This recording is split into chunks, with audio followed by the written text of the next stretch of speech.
Hello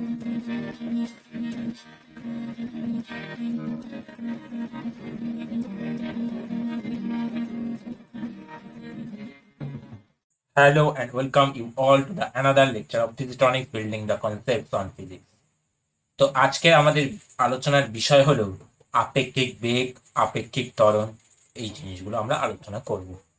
ঠিক আছে, তো আমরা শুরু করছি আপেক্ষিক বেগ দিয়ে। আপেক্ষিক বেগ জিনিসটা কি? ভূপৃষ্ঠে গতিশীল থাকা কোনো বস্তুর সাপেক্ষে অন্য কোনো বস্তুর আপত বেগ কি, মানে কোনো একটা বস্তু রয়েছে, তার যে গতিশীল অবস্থা তার সাপেক্ষে অন্য অপর একটি বস্তুর যে বেগ সেটাকে আমরা বলি আপাত বেগ। সেই আপাত বেগকে আমরা বলি আপেক্ষিক বেগ। যেমন ধরা যাক কোনো এক বস্তু এবং দর্শক একই দিকে গতিশীল, একই দিকে গতিশীল, মানে ধরা যাক দর্শকের বেগ, যে দর্শকের সাপেক্ষে বার করব বেগ, তা দর্শকের বেগ ধরা যাক ইউ, ঠিক আছে, আর বস্তুর বেগ ধরা যাক ভি, বস্তুর বেগ ভি। তাহলে আপাত বেগ কি হবে, মানে আপেক্ষিক বেগ কি হবে? আপেক্ষিক বেগ ধরা যাক একটা বস্তুর বেগ কি বলেছি? ভি, ভি বেগে এগোচ্ছে, আর একটা দর্শক সে ইউ বেগে এগিয়ে যাচ্ছে। ঠিক আছে, ধরা যাক দর্শকের বেগ কম, তার মানে এই একই দিকে যাচ্ছে, তার মানে আসলে কতটা এগিয়ে যাচ্ছে? ধরা যাক এ মোটামুটি 50 কিমি পার ঘন্টায় যাচ্ছে, এ 40 কিমি পার ঘন্টায় যাচ্ছে, তার মানে এদের মধ্যে আপাত বেগ কত? 50 কিমি পার ঘন্টায় বেগে এগোচ্ছে, এ 40 কিমি পার ঘন্টায় বেগে এগোচ্ছে, তার মানে এ কতটা এগিয়ে যাচ্ছে? ঘন্টায় 10 কিমি করে এগিয়ে যাচ্ছে। তাহলে আপেক্ষিক বেগ কত হবে? 50 মাইনাস 40, তার মানে 10 কিমি পার ঘন্টা। ঠিক সেইভাবেই আমরা বার করব যে বস্তুর বেগ থেকে আমরা দর্শকের বেগটা বাদ দিয়ে দেবো। বস্তুর বেগ থেকে দর্শকের বেগটা বাদ দিয়ে দিলেই আমরা পেয়ে যাব কি? আপেক্ষিক বেগ। তার মানে এখানে কি হবে? আপেক্ষিক বেগকে যদি ডাব্লিউ দিয়ে লিখি, তাহলে ডাব্লিউ সমান বস্তুর বেগ কত? ভি, আর দর্শকের বেগ কত? ইউ, তার মানে হচ্ছে ভি মাইনাস ইউ। আরেকটা জিনিস হতে পারে যে দুটোই বিপরীত দিকে গতিশীল, বস্তু ও দর্শক বিপরীত দিকে গতিশীল। বিপরীত দিকে গতিশীল হলে কি হবে? বিপরীত দিকে গতিশীল হলে কি হবে? ঠিক আছে, ধরা যায় একটা দর্শক প্রথমে ধরা যায় বস্তু এই দিকে এগোচ্ছে, আর দর্শক কি হচ্ছে? এই দিকে এগোচ্ছে। তার মানে এ যদি 50 কিমি পার ঘন্টায় এগোয়, আর এ যদি 40 কিমি পার ঘন্টায় এগোয়, তার মানে কি হচ্ছে? এই যে ভি ভেলোসিটি আর এই যে ইউ ভেলোসিটিতে এগোচ্ছে, দুটো ভেলোসিটি যোগ হয়ে যাবে, তাই তো? সেই জন্য আমরা লিখব, যদি একই মানে দর্শকের বেগ ইউ আর বস্তুর বেগ ভি হলে, এই বস্তুর বেগ ভি হলে, তার মানে আপেক্ষিক বেগ কি হবে এক্ষেত্রে? এক্ষেত্রে আপেক্ষিক বেগ হবে বস্তুর বেগ কত? বস্তু কত বেগে যাচ্ছে? বস্তু বস্তু বস্তু ধরো এই দিকে যাচ্ছে, তার মানে ভি গতি বেগে যাচ্ছে, আর দর্শক কত বেগে যাচ্ছে? মাইনাস উল্টো দিকে যাচ্ছে, মাইনাস ইউ ভেলোসিটিতে যাচ্ছে, তার মানে ভি প্লাস ইউ বেগে যাচ্ছে। যদি এরকম হয় দর্শক উল্টো দিকে যাচ্ছে 50 কিমি পার ঘন্টায়, আর বস্তু এই দিক বরাবর যাচ্ছে, তাহলেও একই হিসাব হতো, তখনও কি হতো? আপেক্ষিক বেগ। সেক্ষেত্রে দ্বিতীয় ক্ষেত্রে আপেক্ষিক বেগ কত হতো? আপেক্ষিক বেগ হতো বস্তুটা মাইনাস ভি ভেলোসিটিতে উল্টো দিকে আসছে, এই দিকে আসছে, মানে কি এর মাইনাস ভি, আগেটা মাইনাস ইউ হয়েছিল, তার মানে মাইনাস ভি ভেলোসিটিতে যাচ্ছে, মাইনাস এই দিকে ইউ ভেলোসিটিতে যাচ্ছে, যেটা হচ্ছে 40 কিমি পার ঘন্টা, তার মানে মাইনাস ইউ। তার মানে মাইনাস যদি কমন নেই, তার মানে হচ্ছে ভি প্লাস ইউ, সেই একই যোগ হলো, কিন্তু একটা মাইনাস সাইন চলে আসবে সেক্ষেত্রে। ঠিক আছে, এটা হলো আমাদের সেকেন্ড কেস। থার্ড কেসে চলে আসি। থার্ড কেসে কি? বস্তু এবং দর্শক বস্তু এবং দর্শক বিভিন্ন দিকে গতিশীল। বিভিন্ন দিকে গতিশীল মানে একটা নির্দিষ্ট অ্যাঙ্গেলে গতিশীল হবে। ঠিক আছে, নির্দিষ্ট অ্যাঙ্গেলে সেই বস্তু বস্তু ও দর্শক গতিশীল হবে। ঠিক আছে, বস্তু ও দর্শক বিভিন্ন দিকে গতিশীল হলে আমাদের কি হবে? ঠিক আছে, একইভাবে আমাদের আপেক্ষিক বেগটাকে আমরা কি দিয়ে লিখি? ডাব্লিউ দিয়ে লিখি। ডাব্লিউ ইকুয়াল টু ধরা যাচ্ছে এ একটা ভেলোসিটিতে এগোচ্ছে, ঠিক আছে, ভেলোসিটিতে এগোচ্ছিল, ঠিক আছে। আর ধরা যাক এটা হচ্ছে দর্শকের বেগ, ইউ ভেলোসিটিতে এগোচ্ছে, এবং বস্তুটা কি হচ্ছে, ধরা যাক ভি ভেলোসিটিতে একটা অ্যাঙ্গেল করে এগিয়ে যাচ্ছে, ধরে না এই অ্যাঙ্গেলটা হচ্ছে আলফা, ঠিক আছে। সেক্ষেত্রে কি হবে, সেক্ষেত্রে আমাদের ধরা যাক ভি মাইনাস, ভি হচ্ছে বস্তুর গতিবেগ মাইনাস ইউ ভেক্টর। এবারে ভেক্টর সাইন দিয়েছি, এটাকে এরকম করে লিখতে পারি v vector plus minus u vector, তার মানে উল্টো দিকের গতিশীল, তাহলে মানে মাইনাস ইউ মানে কি, এইদিকে আমরা একটা ভেক্টর নিতে পারি, এই ভেক্টরটা তাহলে কত হবে, তার মানে আমরা এটাকে মাইনাস ইউ ভেক্টর দিয়ে ডিনোট করতে পারি, ঠিক আছে, মাইনাস ইউ ভেক্টর দিয়ে ডিনোট করলাম।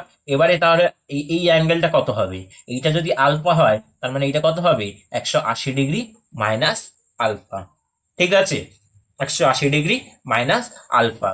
তার মানে এদের লব্ধিটাই হচ্ছে ডাব্লু, এদের লব্ধিটাই কি হয়ে যাবে আমাদের ডাব্লু ভেক্টর, ঠিক আছে, এদের লব্ধিটাই হয়ে গেল আমাদের ডাব্লু ভেক্টর। তার মানে আমরা যে যে সূত্রটা শিখেছিলাম, যে আমরা ত্রিভুজ সূত্র ধরে ত্রিভুজ সূত্র যদি অ্যাপ্লাই করি এখানে, তাহলে আমাদের কি হবে, ত্রিভুজ সূত্র যদি অ্যাপ্লাই করি তার মানে আমাদের ডাব্লিউ স্কোয়ার ইকুয়াল টু কি হয়ে যাবে, আমাদের দুটো বেগের গুণফল, এই মানে বেগের স্কোয়ার মানে মাইনাস ইউ এর square plus v square plus 2ab cos alpha ছিল, তার মানে 2 into u v cos alpha. cos alpha মানে কত, cos আলফা মানে কত 180 ডিগ্রি মাইনাস আলফা। এখানে কিন্তু অনলি ভ্যালুটা নিতে হবে, ঠিক আছে, অনলি ভ্যালুটা নিতে হবে। তার মানে কি দাঁড়ালো, ওভারঅল কি দাঁড়ালো, u square plus v square plus 2uv cos 180 degree minus alpha মানে কত, all sine tan cos 180 degree minus মানে আলফা, অল সাইন, সাইনের ঘরে পড়ছে, অল সাইন ট্যান কস, তার মানে সাইনের ঘরে পড়ছে 180 ডিগ্রি মাইনাস আলফা মানে সাইনের ঘরে পড়ছে, তার মানে সাইনের ঘরে যখন পড়বে তখন কি হবে, এটা কস নেগেটিভ, সাইনের ঘরে পড়ছে মানে কি কস নেগেটিভ, তার মানে কস 180 ডিগ্রি মাইনাস আলফা কত হবে মাইনাস কস আলফা। তার মানে এখান থেকে আমরা লিখতে পারি u square plus v square minus 2uv cos alpha. তার মানে ডাব্লিউ স্কোয়ার সমান কি হলো, u square plus v square minus 2uv cos alpha. তার মানে এখান থেকে ডাব্লিউ কি পাবো, root over u square plus v square minus 2uv cos alpha. হয়ে গেল, রিলেশন প্রমাণ হয়ে গেল, ঠিক আছে। এই যে সম্পর্ক, এই সম্পর্কটা হচ্ছে এর হচ্ছে মান, ঠিক আছে, আপেক্ষিক বেগের মান, আপেক্ষিক বেগের মান পেয়ে গেলাম, ঠিক আছে, বেগের মান আমরা নির্ণয় করে ফেললাম। এইবারে কি করব, আপেক্ষিক বেগের দিক নির্ণয় করব। তার মানে আমাদের কি ভ্যালু বার করতে হবে, ট্যান থিটার। ট্যান থিটা মানে কি, u sine 180 degree minus alpha অ্যাঙ্গেলটা, ঠিক আছে, তারপরে কি হয় v plus u sine 180 degree minus alpha. এই সূত্রটা আমরা পড়েছি, তাই তো, আমরা ত্রিভুজ সূত্র পড়তে গিয়ে এটা পড়েছিলাম, মনে পড়ছে তো, সেই সূত্র ধরে আমরা বসিয়ে দিলাম। সূত্র কি ছিল, b sine alpha, b sine alpha, তার মানে বি বলতে এখানে ইউটাকে ধরছি, b u sine alpha by এটাকে ভি ধরছি, a plus b cos alpha, sorry এটা কজ আলফা হবে, তাই তো, এটা কজ আলফা হবে, সরি এটা একটু মিস্টেক হয়েছে, এটা কজ আলফা হবে, ঠিক আছে। তাহলে কজ 180 ডিগ্রি মাইনাস আলফা, ঠিক আছে, আমরা এবারে করে ফেললাম।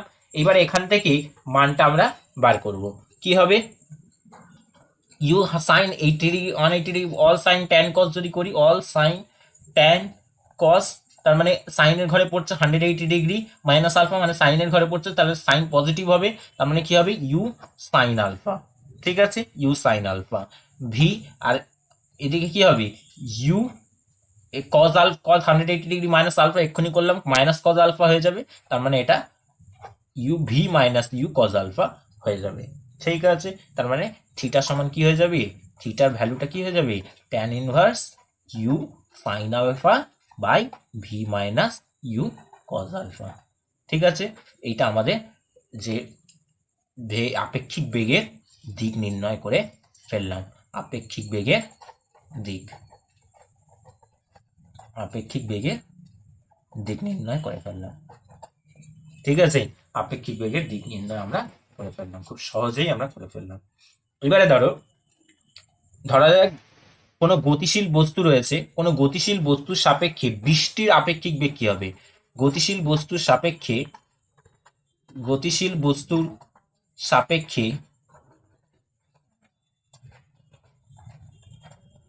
বৃষ্টির আপেক্ষিক বেগ খুব সহজেই বার করা যাবে। বৃষ্টির আপেক্ষিক বেগ, ধরা যাক কোনো একটা মানে বৃষ্টি পড়ছে এইভাবে, ঠিক আছে, এটা হচ্ছে বৃষ্টির পড়ার বেগ, ধরে নিচ্ছি এই ভেলোসিটিটা হচ্ছে ভি ভেলোসিটি, ঠিক আছে, ভি ভেক্টর দিয়ে ডিনোট করলাম, ঠিক আছে, এই ভি ভেলোসিটিতে নিচের দিকে পড়ছে, ঠিক আছে। এবারে কোনো একজন ব্যক্তি এই ইউ বরাবর এগিয়ে যাচ্ছে, ঠিক আছে, ইউ ভেক্টর বরাবর এগিয়ে যাচ্ছে, ঠিক আছে। সেক্ষেত্রে ধরো বস্তুর বেগ ইউ, তার মানে তার বিপরীতমুখী যে বেগটা সেটা কি হয়ে যাবে? আপেক্ষিক বেগ কি হয়ে যাবে? ধরো বৃষ্টির তাহলে আপেক্ষিক বেগ যদি একটা অ্যাঙ্গেলে আসে, তার মানে এর বিপরীতমুখী বেগটা কত হয়ে যাবে? মাইনাস ইউ ভেক্টর, ঠিক আছে। তার মানে তাদের লব্ধি ভেক্টর কত হবে? লব্ধি ভেক্টর এইটা হবে। আসলে আপেক্ষিক বেগ মানে কি? আসলে আপেক্ষিক বেগ মানে হচ্ছে v vector minus u vector. তার মানে যদি আমি ইউ ভেক্টরটা এইদিকে হয়, তার মানে মাইনাস ইউ ভেক্টরটা তার বিপরীতমুখী হবে, আর ভি ভেক্টরটা কি হবে? বৃষ্টির গতি তো এই নিম্নমুখী, ঠিক আছে, এটা হচ্ছে বৃষ্টির গতি, ঠিক আছে, এটা হচ্ছে বৃষ্টির গতি, ঠিক আছে। তার মানে এই যে ভেলোসিটিটা পেলাম এটা হচ্ছে তার লব্ধি, ঠিক আছে, লব্ধি তাহলে ডাব্লিউ দিয়ে ডিনোট করলাম, ঠিক আছে। তাহলে ডাব্লিউ equal to v minus u, ঠিক আছে। এবারে ডাব্লিউ ইকুয়াল টু তাহলে কি হয়ে যাবে? ডাব্লিউ আমরা যদি বার করি, ডাব্লিউর মানটা কত হবে? মান কত হবে? ভি স্কোয়ার, এই মানটা কত হয়ে যাবে? মাইনাস ইউ এর স্কোয়ার, তার মানে root over v square plus u square, ঠিক আছে, v square plus u square, ঠিক আছে। এইভাবে আমরা বার করে ফেললাম। আর এখানে যদি আমরা ট্যান থিটা বার করি, ট্যান থিটা মানে কি? ট্যান থিটা মানে লম্ব বাই ভূমি, লম্ব এখানে কি? লম্ব এখানে ইউ, আর ভূমি কোনটা? ভি, তার মানে কি হবে? ইউ বাই ভি, ঠিক আছে। এইভাবে আমরা দুটো বার করে ফেললাম, ঠিক আছে, আপেক্ষিক বেগের মান আর আপেক্ষিক বেগের দিক। তাহলে আপেক্ষিক বেগের মান কত? আপেক্ষিক বেগের মান হলো root over v square plus u square, ঠিক আছে। আর ট্যান থিটার ভ্যালু কত হলো? ইউ বাই ভি, ঠিক আছে। এইভাবে আমরা করে ফেললাম। এবারে নেক্সট কনসেপ্টে যাব। নেক্সট কনসেপ্ট যেটা আমাদের লাগবে সেটা হচ্ছে আপেক্ষিক ত্বরণ, ঠিক আছে। আপেক্ষিক ত্বরণ কি জিনিস সেটা আমরা জানবো, ঠিক আছে। আপেক্ষিক ত্বরণ, আপেক্ষিক ত্বরণ কি সেটা আমাদের আগে সংজ্ঞাটা জানি।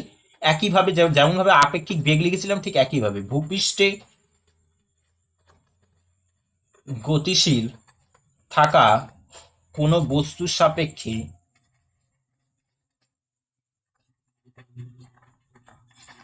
অন্য কোনো বস্তুর আপাত ত্বরণকেই আপেক্ষিক ত্বরণ বলে, ঠিক আছে, আপেক্ষিক ত্বরণ বলে। কেমন? ধরো আমি এ অ্যাক্সেলারেশনকে এ দিয়ে লিখছি, ধরো এর সাপেক্ষে বি এর আপেক্ষিক ত্বরণ বার করছি, এর সাপেক্ষে বি এর আপেক্ষিক ত্বরণ বার করছি, যার আপেক্ষিক ত্বরণ বার করছি সেটাকে প্রথমে লিখবো, আর যার সাপেক্ষে বার করছি সেটাকে পরে লিখবো, ঠিক আছে। তার মানে এটা হচ্ছে এর সাপেক্ষে বি এর আপেক্ষিক ত্বরণ, বি এর আপেক্ষিক ত্বরণ, ঠিক আছে, আপেক্ষিক ত্বরণ। এটা সমান সমান তাহলে কি হবে?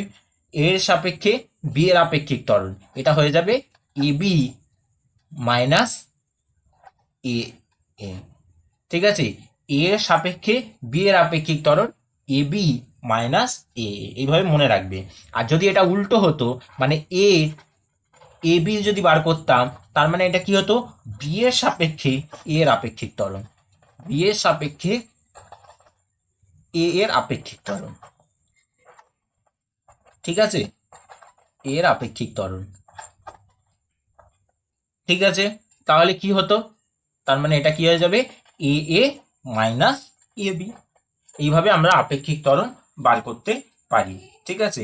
যার সাপেক্ষে বলবে সেটাকে পরে রাখবো, যার সাপেক্ষে বলবে সেটাকে পরে রাখবো। এখানে এ এর সাপেক্ষে ছিল, সেটা পরে গিয়েছিল, আর এখানে বি এর সাপেক্ষে, সেই জন্য ওটা পরে গিয়েছে, ঠিক আছে। এবারে আমরা বার করব নদীতে নৌকার গতি, ঠিক আছে। নদীতে নৌকার গতি, ন্যূনতম দূরত্বে কিভাবে ন্যূনতম দূরত্বে নদী পারাপার করা যায়। ন্যূনতম দূরত্ব আমরা, ধরো একটা নদীর দুই তীর, ঠিক আছে, দুই তীর, একটা নৌকা এ বিন্দু থেকে বি বিন্দুতে যাবে, ঠিক আছে। তার মানে সব থেকে ন্যূনতম দূরত্বে কিভাবে যেতে পারে, একদম সোজা চলে যাবে, ঠিক আছে, তাই তো। তাহলে সে ন্যূনতম দূরত্বে যাবে, ঠিক আছে। এবারে ধরা যাক তার মানে আপেক্ষিক বেগ একটা হবে, ধরা যাক মানে স্রোতের বেগ একটা, তো নদী যখন যাবে, কোন নৌকা ধরে যাবে, তখন কি হবে, একটা স্রোতের বেগ থাকবে, যে স্রোতের বেগ ধরো এই দিকে রয়েছে, সেই স্রোতের বেগ ইউ বেগ দ্বারা আমি ডিনোট করলাম, ঠিক আছে। এইবারে ধরা যাক নৌকার আপেক্ষিক বেগ একটা হবে, ধরো এই দিক বরাবর যাবে, তো এই দিক বরাবর এগিয়ে যাবে, কিন্তু তার একটা আপেক্ষিক বেগ হবে, আপেক্ষিক বেগটা হবে এর এর উল্টো দিক, কোন দিক, এই দিকটা মাইনাস ইউ, যেটাকে আমরা মাইনাস ইউ দিয়ে লিখছিলাম, উল্টো দিক। এবার আর এই দিকটা কি, এটা হয়ে যাবে তার লব্ধি ভেক্টর, ঠিক আছে। লব্ধি ভেক্টরটা আমাদের এইটা হয়ে যাবে, ঠিক আছে, ভি ভি ভেক্টর।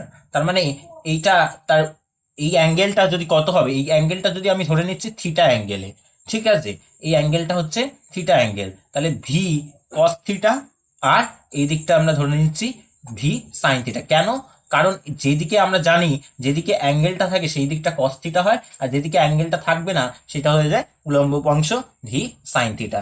তার মানে এই ইউটাকে প্রতিমিত করছে কি, ভি সাইন থিটা, তাই তো। ইউটাকে তার মানে প্রতিমিত হওয়ার শর্ত থেকে, এটা হচ্ছে ন্যূনতম, হেডিংটা দাও, ন্যূনতম দূরত্বে নদী পারাপার, ঠিক আছে। তার মানে প্রতিমিত হওয়ার শর্ত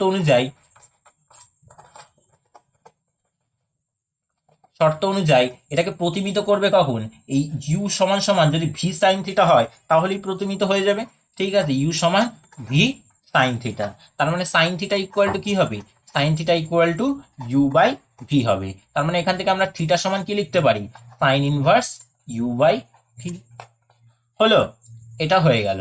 তার মানে একটা আমাদের যে অ্যাঙ্গেলটা যেটা ছিল সেটা আমরা কিন্তু বার করে ফেলতাম, মানে sine inverse u by v অ্যাঙ্গেলে এটা যাবে। আর নৌকাটি যেতে সময় কত লাগবে, কত, কি করে বার করব, মনে করি এখান থেকে এই দূরত্বটা হচ্ছে এল, ঠিক আছে, এই দূরত্বটা হচ্ছে এল, ঠিক আছে, এই দূরত্বটা হচ্ছে এল। তার মানে সময়ের ফর্মুলা কি জানি, দূরত্ব বাই গতিবেগ। তার মানে দূরত্ব কত, দূরত্ব হচ্ছে এ, আর এই দিক বরাবর গতি কত, এই দিক বরাবর গতি হচ্ছে ভি কস থিটা, তার মানে l by v cos theta, ঠিক আছে। এটা হচ্ছে কত সময় লাগবে, তার মানে এটা হচ্ছে কত টাইম, এটা আমাদের হয়ে গেল, ঠিক আছে।